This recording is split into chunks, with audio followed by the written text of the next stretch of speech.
సంవిత్ నిరసన 3. త్రాడును పామని జూచిన వాడే భ్రమజంది బారజూడను పొయ్యే, వాడితో తోడే జూచిన వీడెను సర్పంబు భ్రాంతి త్రాడే నిలచెనురా. భ్రాంతిని పొందేవాడు ఎవ్వడురా, త్రాడు ఎరుగదు చూడు రూఢి పరచదు భ్రాంతి. త్రాడు ఎరుగదు చూడు రూఢి పరచదు భ్రాంతి. మూడో వాడు త్రాడు పామని ఎరుగు, వీడే భ్రాంతని త్రాడు నేనను వాడే మిథ్యని రూఢి తెలియుము. కూడి గురునకు సేవ చేసిన వీడు నేనను భావమప్పుడే త్రాడే నిలచెనురా. భ్రాంతిని పొందేవాడు ఎవ్వడురా. జై నిజ గురుభ్యో నమః. మహాద్వైత కేసరి యందు సంయుక్త నిరసన ప్రకరణంలో ఈరోజు 3వ మిత్రకందార్థం. నాయన శిష్య, ఈ భ్రమ చెందటం, ఈ 10 వాడు దశముడైనటువంటి వాడు కారణానికి కారణం విన్నావు కదా. ఇప్పుడు ఈ భ్రాంతి ఎలా చెందుతుంది అనేటువంటి విషయాన్ని నీకు చక్కగా తెలియజేస్తానయ్యా. ఎలా అంటే, త్రాడును పాముని జూచిన వాడే భ్రమజంది బార జాడను పోయే, వాడితో తోడై చూచిన. ఇక్కడ ఎవరి తోడుతో చూడాలి? ఆ పాము జాడ ఎవరితో చూస్తే ఉన్న రజ్జువు కనిపిస్తుంది, ఉన్న త్రాడు కనిపిస్తుంది. జాడ ఎరిగినటువంటి జాడ లేని మహనీయుల దరిని వారి జాడ కనుక్కోవాలి. వారి జాడ కనుక్కోనట్లయితే ఎప్పటికీ కూడా తాడులోని పాము వెళ్ళదు, అది ఉంటుంది. ఆ పాము జాడ పోవాలంటే చూడవలసిన వారి జాడ చూడాలి.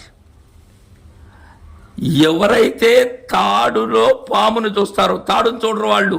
ఈ విషయం గమనించు శిష్య. వారికి తాడు కానరాదు, పామే కాన వస్తూ ఉన్నది. వాడే భ్రమ చెంది, భ్రమ చెందుతున్నది ఎవరు? పామును చూసినటువంటి వాడే భ్రమ చెందుతున్నాడు. పాము ఏది? వాడే. చూసేవాడెవరు? వాడే. చూసేవాడే పాము, వేరేవాడు కాదు శిష్య. వార జాడను పోయే, వాడితో తోడై చూచిన. ఆ జాడను ఎవరైతే కనిపెట్టారో, అది పాము అని కనిపెట్టారో, కనిపెట్టి ఉన్న తాడుగా ఉన్నారో, ఈ విషయాన్ని గుర్తుంచుకో శిష్య. ఉన్న తాడుగా ఎవరైతే ఉన్నారో అలాంటి వారి జాడతో అయితే ఈ ముడి వీడుతుంది. లేకపోతే పాము ఎప్పటికీ కదలదు, తాడు ఎప్పుడూ కానరాదు. వీడెను సర్పంబు భ్రాంతి త్రాడే నిలచెనురా. భ్రాంతిని పొందే వాడు ఎవ్వడురా. ఎప్పుడైతే ఆ జాడ తెలిసినటువంటి మహనీయుల ద్వారా, ఇక్కడ ఏం లేదు శిష్య, తాడులో పాము ఎందుకు కనిపిస్తుంది? నేననే అజ్ఞానం చేత కనిపిస్తుంది, నేననే భ్రాంతి చేత కనిపిస్తుంది. ఎవరికి కనిపిస్తుంది? నాకే కనిపిస్తుంది. సరే, దానిలో ఉన్న పాము వేరేనా? కాదు, నేనే ఆ పాము కూడా. అయితే ఈ భ్రాంతి తీరాలి అంటే ఏం కావాలి? తాడులో ఉన్న పాము పోవాలంటే అక్కడ వెలుగు కావాలి, ప్రకాశం కావాలి.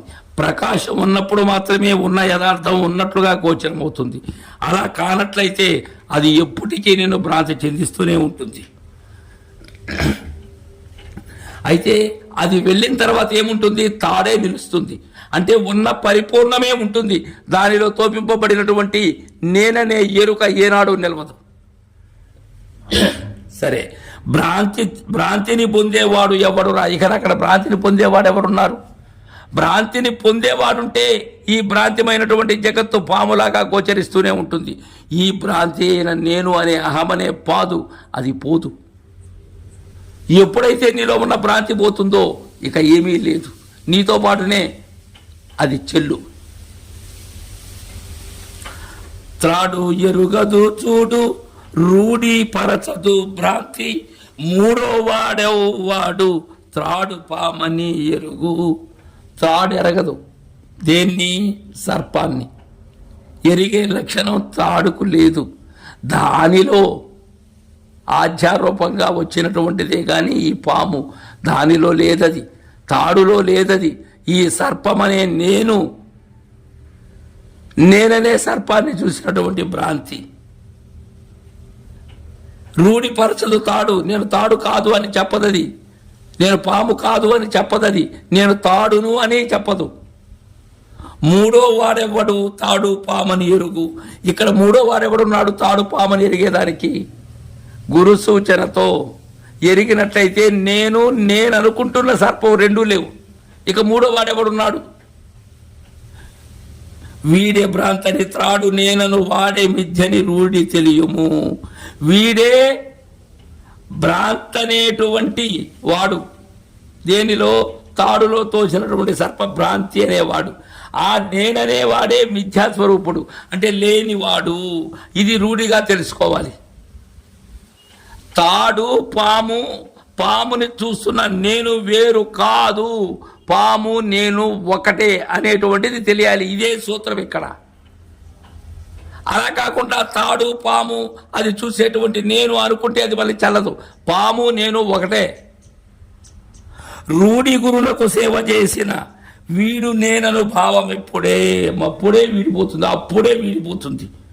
ఎప్పుడు కూడి గురునకు సేవ చేసిన, గురునితో కూడాలి, ఆ జాడ తెలుసుకోవాలి, తెలిసిన జాడ వేడాలి.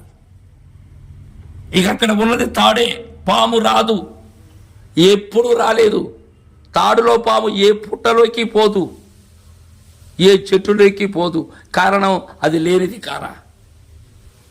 అప్పుడు వీడుతుంది నేననే భావం. అప్పటి వరకు నేననే భావం ఉంటుంది. నేను పాముని చూస్తున్నాను, నేను బ్రహ్మాన్ని, నాతో కల్పించినటువంటి జగత్ అసత్యము. ఇది కాదు ఇక్కడ విచారణ సద్విచారణ అయి ఉండాలి. తాడు పాము నీవు, ఈ మూటి విషయం కావాలి. పామే నీవు, నీవే పాము.